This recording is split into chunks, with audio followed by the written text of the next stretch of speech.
La bonne info, c'est à la bonne heure sur GTV. Bonsoir à toutes et à tous. Merci de suivre l'actualité de ce mardi 4 novembre 2025, dont voici les titres. Un atelier d'évaluation avec le secteur privé s'est tenu à Dakar ce mardi en présence du ministre de l'Emploi et de la Formation professionnelle et technique, Amadou Moustapha Ndiaye Sarré. On a profité pour souligner l'importance du partenariat public-privé dans la réforme du système de formation. Vous l'entendrez en début d'édition.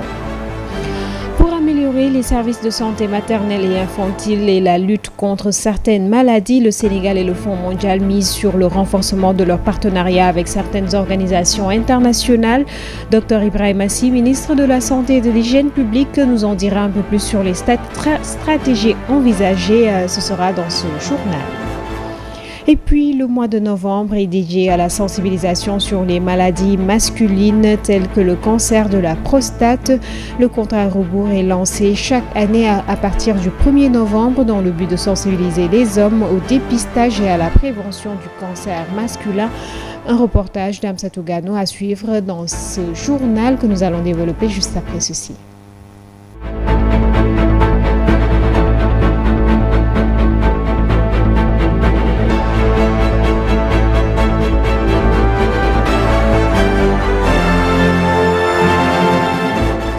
De suivre l'actualité sur la GTV, l'actualité que nous démarrons avec cette note de brève, l'audience concernant l'audition de Madiambal Diagne, l'extradition donc vers le Sénégal du journaliste homme d'affaires a eu lieu ce mardi devant la chambre d'instruction de la cour d'appel de Versailles.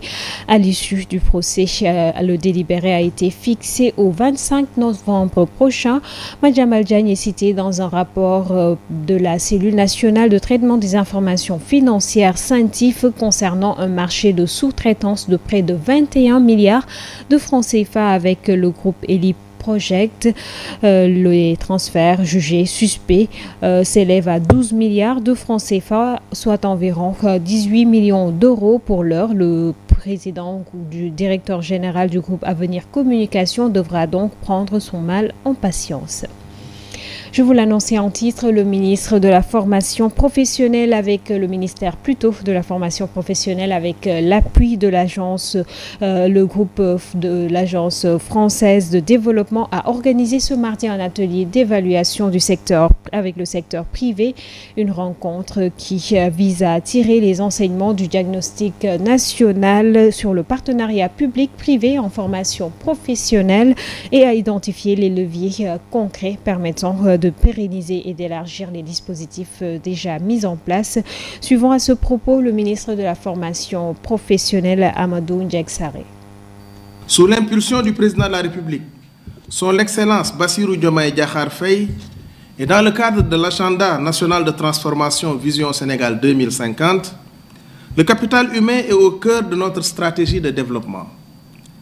La formation professionnelle et technique est un élément clé pour doter notre jeunesse des compétences nécessaires pour faire face aux défis du XXIe siècle.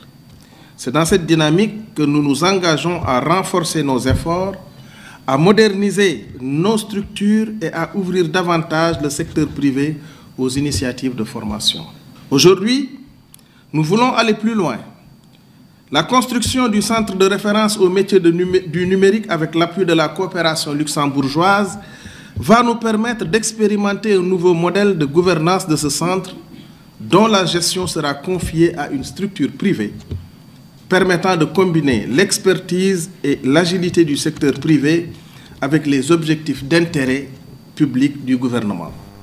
Le Sénégal et le Fonds mondial renforcent leur partenariat de santé durable avec le monde à travers des collaborations avec des organisations internationales comme GFF, mécanisme de financement mondial, pour améliorer les services de santé maternelle et infantile dans la lutte contre certaines maladies. Ces partenariats se concentrent également sur le financement durable du secteur de la santé et la numérisation du système.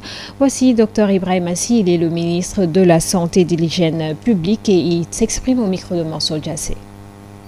Grâce à cet appui, nous avons enregistré des résultats significatifs dans le domaine de la lutte contre le VIH-Sida. Plus de 36 personnes bénéficient d'un traitement antirétroviral. 100% des patients tuberculeux séropositifs sont sous ARV et plus de 94% des femmes enceintes séropositives ont reçu un traitement préventif durant leur grossesse. Dans la lutte contre la tuberculose, plus de 17 000 patients ont été diagnostiqués et traités à ce jour. Dans la lutte contre le paludisme, plus de 11,2 millions de moustiquaires imprégnés ont été distribués. Cette réunion de haut niveau est une occasion stratégique pour renforcer la collaboration entre le Fonds mondial, les pays participants et nos systèmes nationaux. Nous poursuivons 3 objectifs majeurs. Optimiser l'allocation des ressources afin que chaque franc investi réponde aux besoins réels des populations. Améliorer la gestion des financements en consolidant la transparence et la performance de nos systèmes. Accroître la redevabilité et la confiance à travers un contrôle rigoureux et une supervision renforcée des interventions. À l'occasion du 8e anniversaire de Babybox Africa, les artistes ont annoncé leur soutien. L'événement a servi de lancement au gala caritatif prévu le 21 novembre prochain à Dakar. L'objectif principal est de réduire la mortalité maternelle et néonatale et promouvoir l'hygiène menstruelle chez les adolescentes à travers une levée de fonds pour le plan stratégique 2026-2028. Écoutons à ce propos Sorna Boussouka. C'est la cofondatrice de Babybox Africa et s'est exprimée au micro d'Ali Mangassa.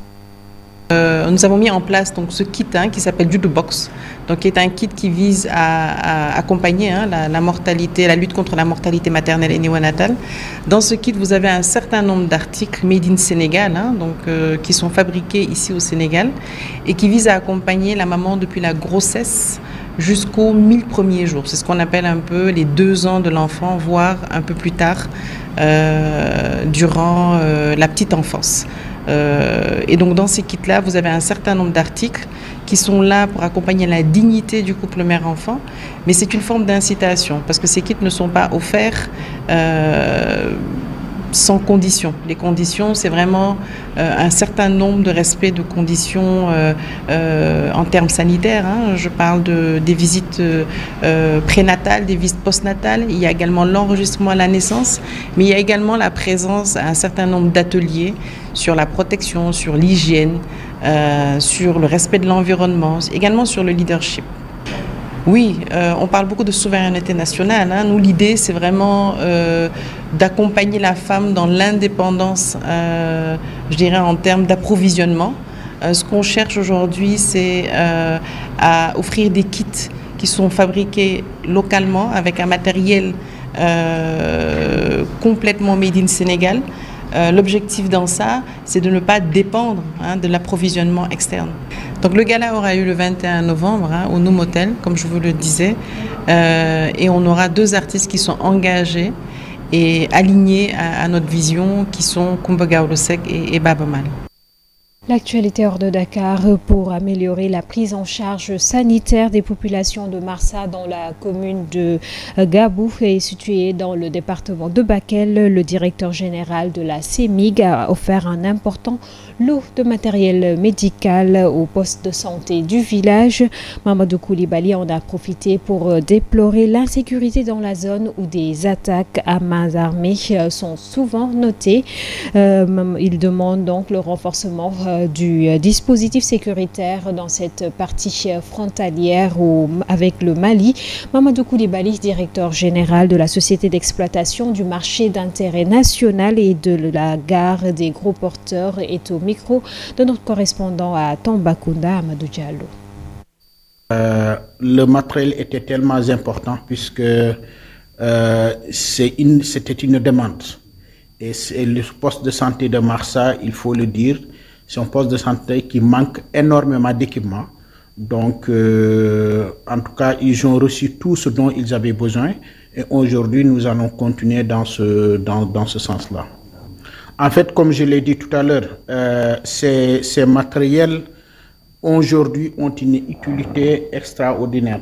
Parce que nous savons que pas mal de postes de santé, que ce soit à Marsa ou que ce soit partout dans le département de Bakel, ils ont une insuffisance d'équipement sanitaire. Donc c'est la raison pour laquelle on a pensé, et j'en profite même pour remercier le directeur général de la PNA, Pharmacie nationale d'approvisionnement, quand même qui m'a appuyé pour ces équipements-là, ainsi que la directrice Fatou Diouf. Ici, dans la commune de Gabou, nous constatons des vols et des agressions récurrentes. Donc il faut vraiment que nous mettions fin à cela. En plus de cela aussi, nous avons tous vu l'attaque qu'il y a eu à Diboli. Donc c'est pourquoi j'en appelle vraiment à l'État pour qu'il puisse vraiment renforcer le dispositif dans le département de Bakel. Et aussi qu'il y ait une base permanente dans la commune de Gabon. Puisque toutes les attaques que nous constatons dans le département, la plupart du temps, c'est dans la commune de Gabon. Voilà, il y a une semaine, le lundi passé, cette attaque-là a été orchestrée par des individus qu'on n'a pas encore pu identifier. Après la campagne Octobre Rose, le mois de novembre est dédié à la sensibilisation sur les maladies masculines telles que le cancer de la prostate. Au Sénégal, la faible sensibilisation entraîne un diagnostic souvent tardif, réduisant ainsi les chances de survie. Reportage Amsatou Gano et Ndiaye. Après Octobre Rose, place à Novembre Bleu, le mois dédié à la lutte contre les cancers masculins, en particulier les cancers de la prostate et des testicules. L'initiative vise à informer et à lever des fonds pour la recherche et les campagnes de prévention. Cependant, au Sénégal, le terme Novembre Bleu est méconnu de la plupart des gens. Pour preuve, au garage des taxis, situé à quelques mètres du siège du PDS, l'un des intervenants met le curseur sur le manque de communication.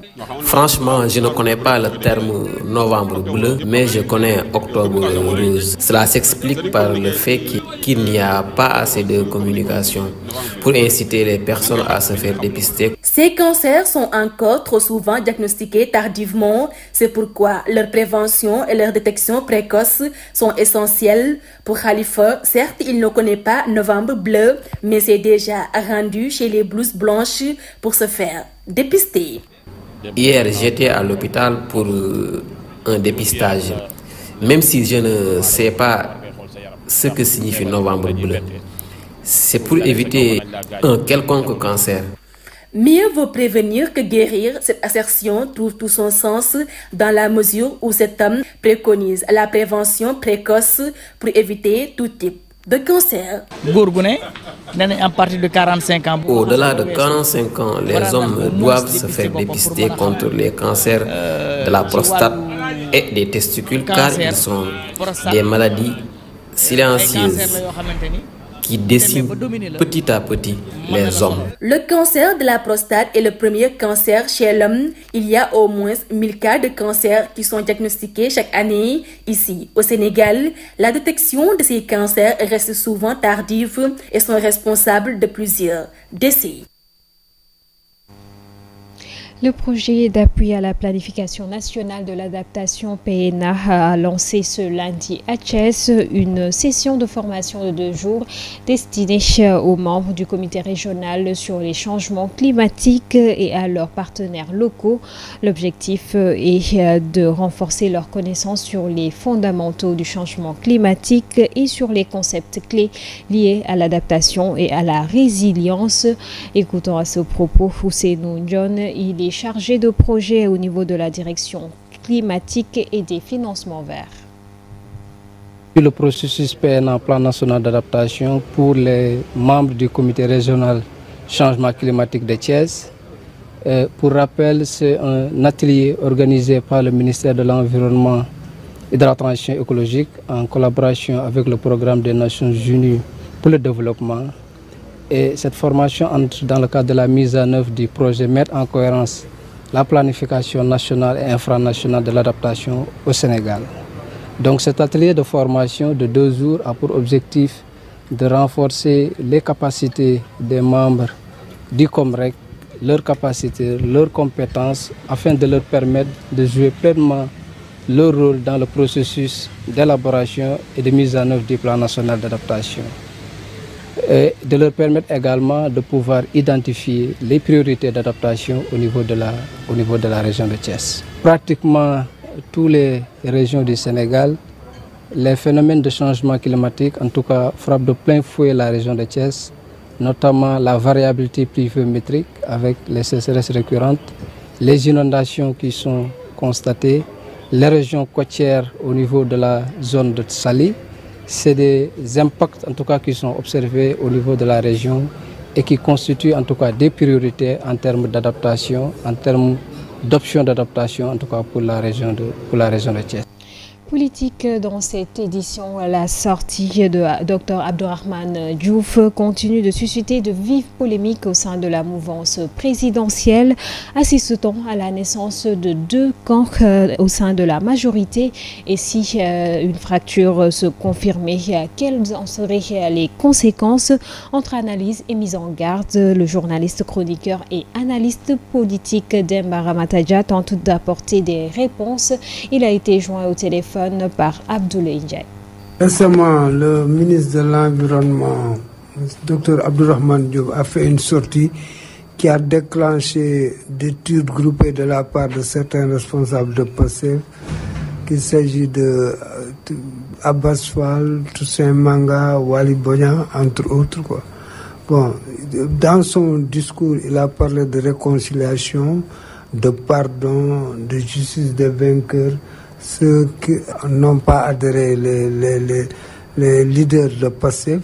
Donc c'est vous dire simplement que nous sommes dans une guerre de déclaration entre deux camps qui, je l'estime, on peut les scinder en modérés, qui veulent que l'État soit au-dessus de tout, et d'autre part les radicaux qui estiment que le parti doit être au centre des décisions même de l'État. Donc c'est vous dire qu'on va vers une tension entre deux camps, et ça risque de dégénérer sur notre vécu quotidien. Ça peut même créer une crise politique, économique qui portera préjudice au Sénégal. Tu vois là? Wow, d'abord, Abdourahmane Diouf, docteur. De Douala à New York, l'actualité internationale de ce mardi reflète un monde sous tension. Au Cameroun, la crise post-électorale secoue Douala, poumon économique du pays. En RDC, une nouvelle taxe aéroportuaire vise à renforcer la sécurité aux frontières. Aux États-Unis, New York s'apprête à élire un maire au profil inédit. Et puis en Israël, 30 ans après l'assassinat d'Yitzhak Rabin, le processus de paix reste un rêve suspendu chez le round-up de l'actualité internationale avec Abdoulaye Ndiaye. Au Cameroun, la tension reste vive après la présidentielle du 12 octobre. À Douala, la cité portuaire a été le théâtre de violences dans un contexte de crise post-électorale. Les acteurs économiques et culturels conscients du rôle stratégique de la ville appellent à l'apaisement. Douala concentre en effet la majeure partie du tissu industriel du pays. En République démocratique du Congo, les autorités s'apprêtent à instaurer une nouvelle redevance de sécurité aéroportuaire de $30 par passager. Elle concernera tous les vols internationaux au départ comme à l'arrivée. Objectif, financer un système intégré de sécurité et d'immigration, selon des documents consultés par RFI. Aux États-Unis, New York élit aujourd'hui son nouveau maire, le favori des sondages. Zoran Mamdani, 34 ans, musulman d'origine indienne et figure de la gauche du Parti démocrate. Opposant farouche à Donald Trump, il devance largement l'ex-gouverneur Andrew Cuomo, candidat indépendant, et le républicain Curtis Sliwa, qui a refusé de se désister. En Israël, cela fait 30 ans, jour pour jour, que le premier ministre Yitzhak Rabin a été assassiné à Tel Aviv par un extrémiste ultranationaliste juif. Ce meurtre a marqué la fin du processus. Merci à Abdoulaye Ndiaye pour ce tour d'actualité internationale qui met un terme à cette édition du mardi. Merci de l'avoir suivi et excellente suite de programme en compagnie de GTV. Bonsoir.